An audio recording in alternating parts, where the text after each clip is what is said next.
So to start off this new year, we're going to do a couple of talks down this theme of deep. And you're like, well, what's deep? And a couple of people said, is this a song? In a way, I guess it is. But here's the idea. Over the next 2 or 3 weeks, we're going to talk about what it looks like to have a deep relationship with God. Because the opposite is that we have a shallow relationship with God. And I got 2 pictures here. One is of the Grand Canyon. So you can continue there, Sam. One's of the Grand Canyon. It's magnificent. Who's been to the Grand Canyon? I actually hadn't ever been there. But from anyone who has ever been there, they're like, it's epic. You can't capture it in a photo. It is unbelievable. And anytime you come up to one of these amazing things in nature, what it does to you is it makes you feel small. If you've ever been on a mountain or in front of something just magnificent that is just natural, like it was created and it's just sitting there in place, like the Rocky Mountains. You just kind of, like, so many times I've been on my motorcycle just kind of winding through the roads and the mountains, and you're just in awe. Like, this is amazing. It feels so small. God must be so big that he could just, this is amazing, right? It's just like, it's overwhelming, the beauty that our world has. And this is the fallen world. I can't imagine what it looked like before sin entered the world. And so when I'm thinking of these things, I think of like something like the Grand Canyon. It's something like a mile deep, isn't it? It's like ridiculously deep. Yeah. Darcy says it's 6,000 feet, so I figured you did. So as soon as I mentioned the word, he's like Googling it. I'm going to read all about it. So it's very, very deep, right? And so I want us to get this picture that a relationship with God you don't want shallowness in any relationship, especially a relationship with God. So the alternative to a Grand Canyon type of relationship with God is flat, surface level, right? And here's the hard part. Getting deeper with God takes some intention. This is not something that just happens because you said you're a Christian at one time. Getting deeper with God means that you're going to have to strip away some of the things that have eroded who God really is, with these kind of false images and thoughts and kind of views of God. And so if you know anything about the Grand Canyon, it's just magnificent. If you're a geologist or just if you're a regular person, you're looking at all these layers and you're like, this is amazing.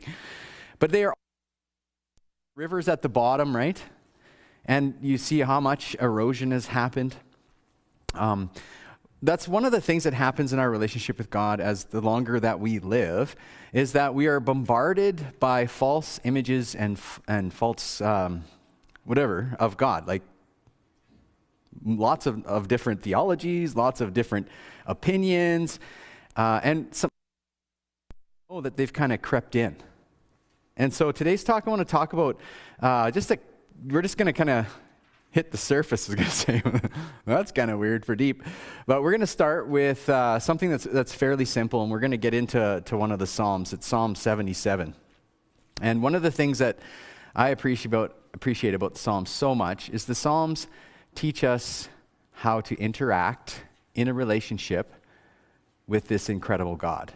And so I'm excited by today's talk from Psalm 77. Now, I don't want to take credit for this talk. The ideas I've actually, I found this online and Download Youth Ministry, and I was reading it, and I'm just kind of like, all of a sudden my brain starts going, oh, let's launch off of this. Let's do a couple of weeks off of this wonderful theme that this person has. And so we're going to dive into Psalm 77. Next week, Jonathan is going to take the reins, and we're going to continue this idea of how do you grow a deep relationship with God. Have you ever been disappointed with God? Anybody? Are you guys worried about that? Green's like, yep, I have. But here's one of the things. If you've grown up in the church, maybe even outside of the church, like you might be kind of thinking, I don't know, is that okay? Like, can I possibly be disappointed with this amazing God? The way we talk about him, the way the Bible talks about him, like, can we be disappointed with God? Is that even a thing? Is it legitimate? Should we be trying to get away from that? And maybe if you haven't grown up around church circles, you might be thinking, and I've heard guys talk to me like this all the time. In fact, they're like, I don't want to go to church because God might hit me with a lightning bolt when I walk in. And I'm like, huh. Like, either you think you're really bad and I'm really good, which is really weird, or you've got a really kind of picture, like a Zeus picture of God, this angry God that doesn't like how you're living. And so how do you express that? Because here's the deal. When you're disappointed, one of the things that we have to be really careful about with any disappointment in any relationship is that we just kind of push it away and don't deal with it. Because what happens with disappointment is it builds. And it doesn't just build more disappointment. It actually builds something called resentment. And so as your disappointment grows, so does your resentment.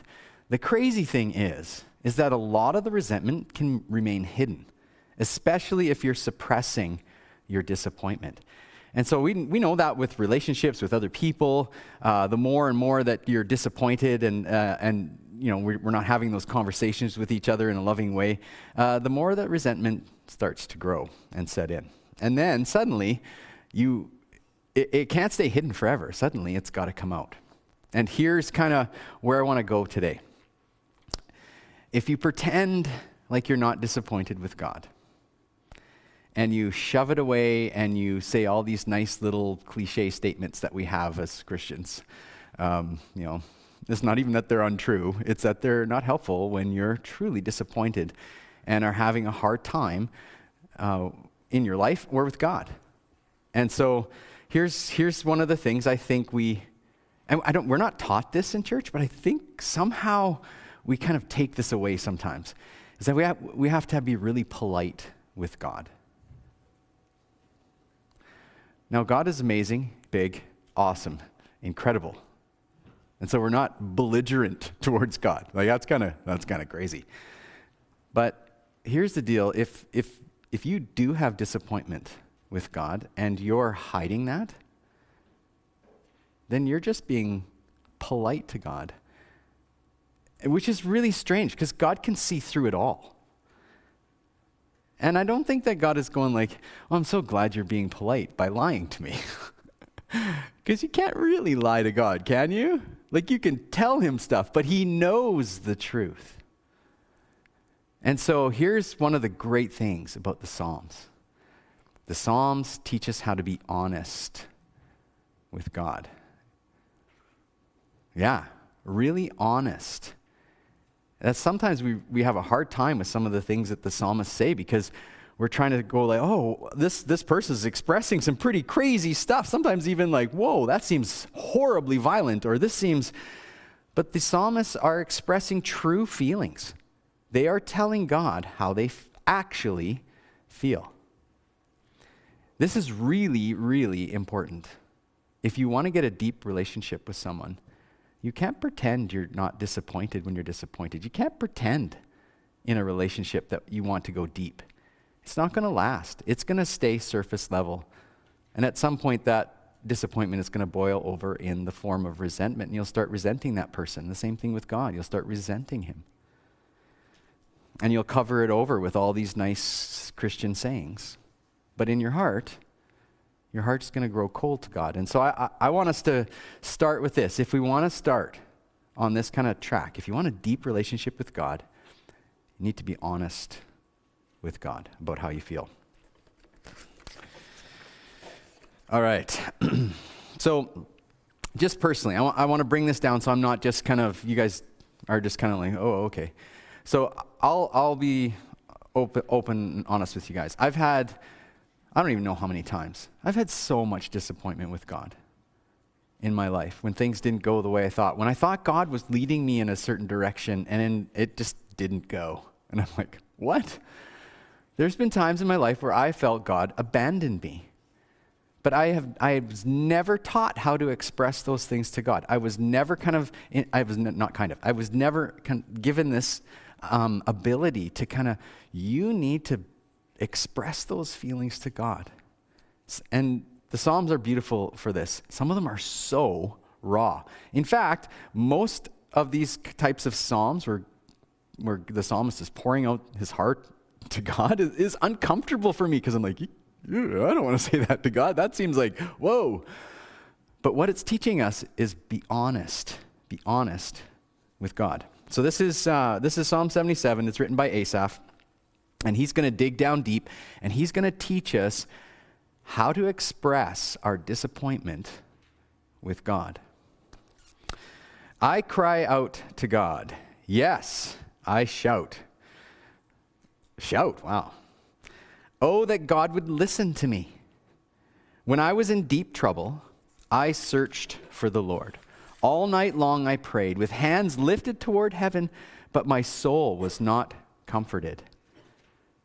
I think of God and I moan, overwhelmed with longing for his help. I mean, have you guys ever been there? I mean, can you kind of feel the desperation of this psalmist? Can you feel it? Like he's going like, I've prayed all night long. I have sought for God. I've wanted him to God, come, help. And he's gotten to the point where he says, when I think of God, I moan. I'm just like, God, I need you so bad. Can you please help? Have you ever been there? I've been there a lot of times. Many times in my life. I don't even know how many times I've just been to that spot where I'm, God, please help. If you don't help, I don't know what's going to happen. Been there a lot. And it feels like, as we keep reading here, that maybe God isn't listening. I mean, listen to what he says in verse 2. When I was in deep trouble, I searched for the Lord. So he did the right thing, right? This is what we're supposed to do. I mean, this is what the Bible tells us to do when you're in trouble. Where do you go? You go to God. So all night long I prayed with hands lifted toward heaven, but my soul was not comforted. So it seems like God has just kind of kept him at arm's length. And he's like, where are you, God? I'm in trouble. Don't you have the power to do something here? Can you guys catch the disappointment? Because it's gonna get more. Right? And so being honest is super important. We see this with Asaph. Then he does something super risky. He takes it to another level in verse 4. So now he's saying, you, God, you don't let me sleep. I am too distressed even to pray. Which is interesting, because he is praying right now. Right? This is what a psalm is, talking to God. He's just praying. I think of the good old days, long since ended, when my nights were filled with joyful songs. I search my soul and ponder the difference now. So this guy is up against it. It is not telling us what exactly is going on in his life, but he's going through the ringer. You can tell. And I think most of us have been there at one point or another, maybe multiple times, maybe constantly for some of you, where you just feel like you're there. I search my soul and ponder the difference now. And what happens is we start thinking about those days gone past and when we were happy, right? When we were filled with joy, and we're like, if only I could have those days back. So that's where he's gone. So he's being honest with God, right? So the second thing, first thing is be honest. The second is the act of searching your soul. Oh, that was interesting. I was trying to think of different language. But it's right in there in the text. I'm like, okay, what does it look like to search your soul, right? He's kind of thinking. He's getting down and he's going, what do I really feel? What's going on in the inner part of my being? This is what soul searching is about. It's about looking, not just looking inside I didn't want to use the word heart because I don't want to be confused with follow your heart like Disney, right? So I just kept with searching your soul. But it is that kind of that inward search. Lord, what is going on in me? Why do I feel like this?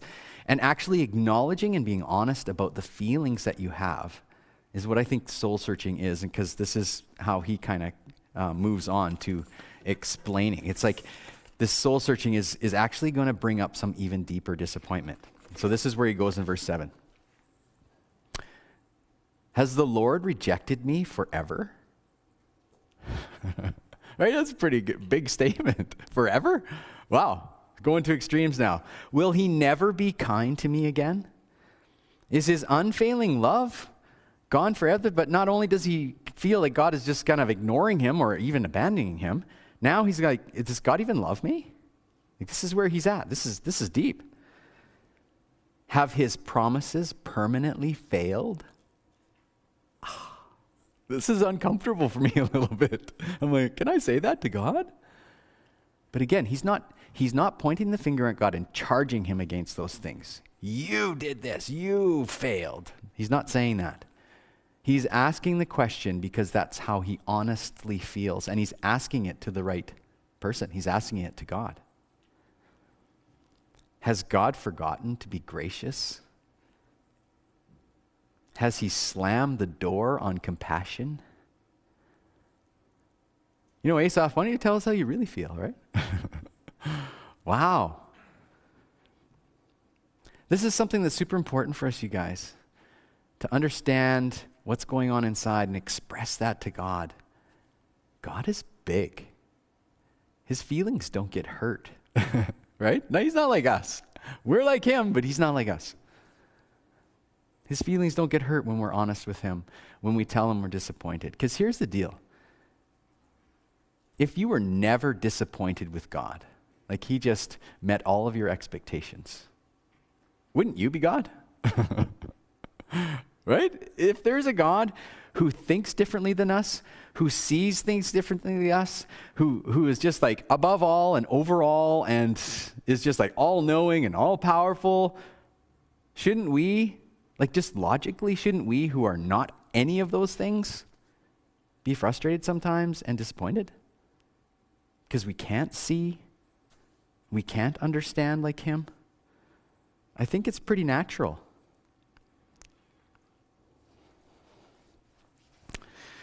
So he keeps going down here, guys. Let's into verse 10 here. And I said, this is my fate. The Most High has turned his hand against me. Now, has he rejected me? I'm feeling rejected, abandoned, at the very least ignored. Unfailing love, is it gone? Right? Is it your promises? Are you really trustworthy? He's asking all of these questions. Like, have you forgotten? Does God forget? Like, have you forgotten about graciousness? Because I'm not feeling it. And I'm not seeing it in my life. Right? This is a bold man. But what strikes me as we turn the corner here a little bit about this psalm, he's not just bold.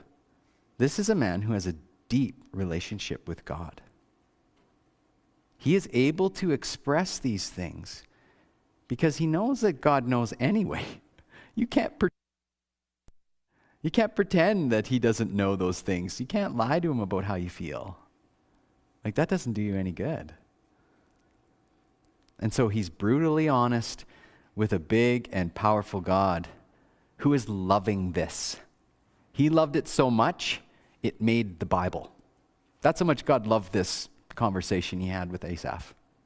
Isn't that cool? God's loving it. And so here's the trajectory. So we started with just being honest, right? Being honest how those surface level things, like, this is what's going on, God, like, where are you? We followed up by soul searching, which got deeper with the disappointment, which let it get out, right? A healthy outlet going like, God, like, are you gone? Am I still your kid? Do you still love me? I'm really struggling with this. It's important that you go to God with those things because stuff's going to go sideways for you guys. It's not going to be all like unicorns and candy, right? Life isn't going to just be like, woohoo, everything's good. Things are going to go sideways. And you need to have some of this kind of preparation. Not that you'll remember this talk, but hopefully you remember this song, Psalm 77, when you're feeling really low. And there's actually lots of psalms like this. Now here's where he starts to turn the corner, and he's teaching us. God is putting this in his word to teach us how to express honestly how we feel, to search our soul and go like even deeper with that disappointment. And this is how he finishes. But then I recall all that you have done, O Lord. I remember your wonderful deeds of long ago. They are constantly in my thoughts. I cannot stop thinking about your mighty works. O God, your ways are holy. Is there any God as mighty as you? You are the God of great wonders. You demonstrate your awesome power among the nations. By your strong arm, you redeem your people, the descendants of Jacob and Joseph. Oh, what just happened there? There is a big turnaround. Now, is he feeling any different? I don't think so. I think this is all part of one conversation where in his disappointment, in his very honest questions and with his dialogue with God, he is coming to this spot and he is what? He looks up by looking back. Not back, remember the good old days? That's not the kind of back that he's looking at. He's looking back at what God has done, God's track record. Remember he questioned God's promises? Do you even fulfill them? Right? Question God's love. And the scripture, especially those two things, over and over communicated God's unfailing love, that his promises are sure, that he is gracious and compassionate, slow to anger, right? Abounding in love. The Bible, those themes are all over the Bible. And so that's how he starts to turn the corner. So after expressing his true disappointment with God, he turns the corner and goes, but I know who you are. I know what you've done. I know your track record. And so for us, right, we can look back and we can look at Jesus. Look at what Jesus has done. Look how God demonstrated his love for us in Jesus. That he would send his son. Didn't have to. He didn't have to save us. But because of his great love, he chose to do that. To die a horrible death on the cross. To save us from our sin. To set us free.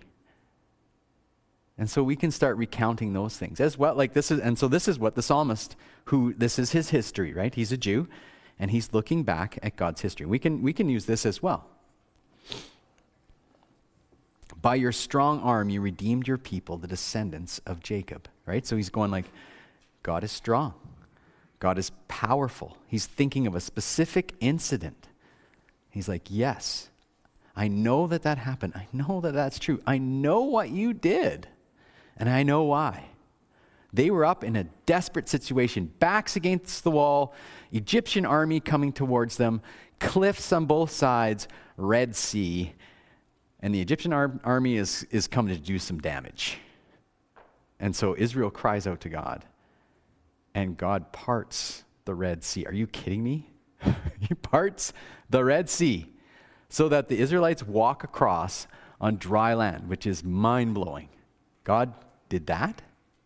And so he's like, yeah, that's one of the stories that we have, that we've held on to, because we were slaves to the Egyptians for 400 years, right? He's recalling these things, this deliverance that God gave them. And so this is how he continues in verse 16. When the Red Sea saw you, O God, its waters looked and trembled. Isn't that cool? Like, this is seeming like a completely different vision of God the psalmist has than he just had a few verses back, but it's not. It's the same. He's recalling who God is, right? This is how I feel. This is what is true. There's a big, big difference. And so in our culture, we're taught to follow the feelings, that the feelings are always true. That is not true. Our feelings trick us all the time. Constantly. Just think about it for a few minutes. Like, oh yeah. Right? And so he's feeling this disappointment with God. He's feeling this frustration. He's feeling all of these like abandonment and that God doesn't love him anymore. And he's feeling all of these things. He's taking these true feelings that he's expressed to God, and now he's pushing them up against the truth. But this is what I know. I may not be experiencing at this point, but this is what I know. I love how he says its waters looked and trembled, right? It's an awesome metaphor. The sea quaked to its very depths. Like, uh-oh, here comes God. Like, oh. The clouds poured down rain. The thunder rumbled in the sky. Your arrows of lightning flashed. Your thunder roared from the whirlwind. The lightning lit up the world. The earth trembled and shook. Your road led through the sea. Your pathway through the mighty waters. A path no one knew was there. Is that not one of the coolest endings ever? Oh, there was a path under the sea the whole time. Right? There wasn't really, right? He's given this metaphor that God had already done this. This was something that God was already planning to do. That he wasn't kind of like, oh no, what do we do? Right? God has foresight. He knows. He sees differently than us. He'd already made a way for them. And it was going to be on dry land across the middle of the sea. Pretty cool. So here's what I want you guys to walk away with today. You need to be honest with God. It's not just okay. It is essential if you want to go deeper with God. If you want a deep relationship with him, you have to learn how to talk to him honestly, to pour out your thoughts and your feelings to him. And not just, do you notice that Asaph never apologized for saying any of those things? I'm sorry, Lord, I shouldn't say this. He never apologized. It's interesting to me because, I feel like anytime I express my disappointment with God, I'm worried. I'm worried that I know I'm wrong, right? I know all of these things, and yet this is how I'm feeling. And so I need to search my soul and actually go okay, God, I do feel this. I feel like you've abandoned me. I feel like you've just kind of let me struggle on my own and have ignored me. I feel it. I feel like your love is kind of left. I feel like your promises are out there, but they're not being fulfilled. I feel that. And then just like the psalmist teaches us, then we turn it back and go but I know who you are, God. This is where hope comes in, right? If you just end with the disappointment, and then you don't actually receive hope. The hope comes from remembering, looking back to who God is, right? Looking up, looking back to who God is. Because we need that hope. Because we're gonna struggle. There's gonna be lots of times that we struggle through our lives. All right, so we're gonna go to our small groups here in a minute. But I want to give you just a little bit of time. I just want you to think just for a little bit. I'm going to shut up here in a second. And I'm going to pray. But I just want you to think. And even ask God, those disappointments, I want to know what they are. I don't want to pretend. I don't want to just have a polite relationship with you. I want to have a deep relationship with you. I want to be close. And the people that if you just think about our human relationships, the people that you're closest with are the people you're most honest with. The people that you're willing to bare your soul with. How much more with God? So I'll just give you just maybe 30 seconds, 20 seconds. I know silence can be uncomfortable. Well, let's just think.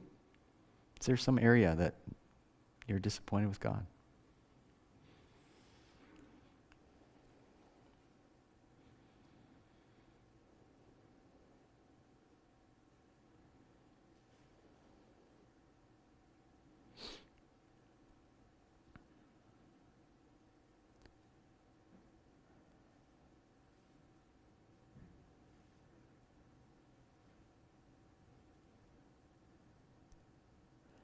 Oh God, I know that this is hard. It's hard for me to think this way.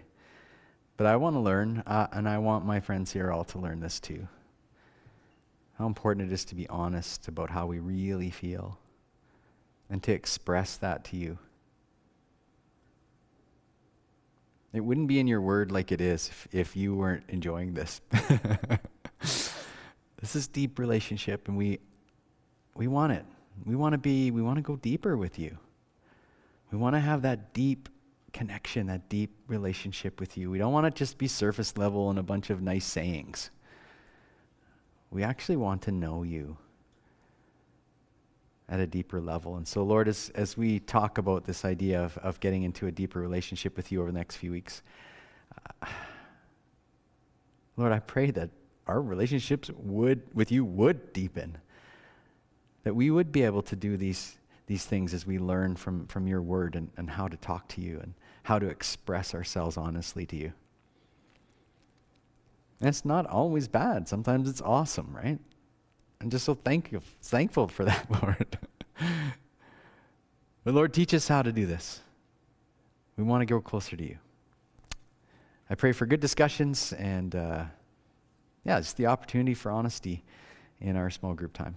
Let's pray all these things in Jesus' name. Amen.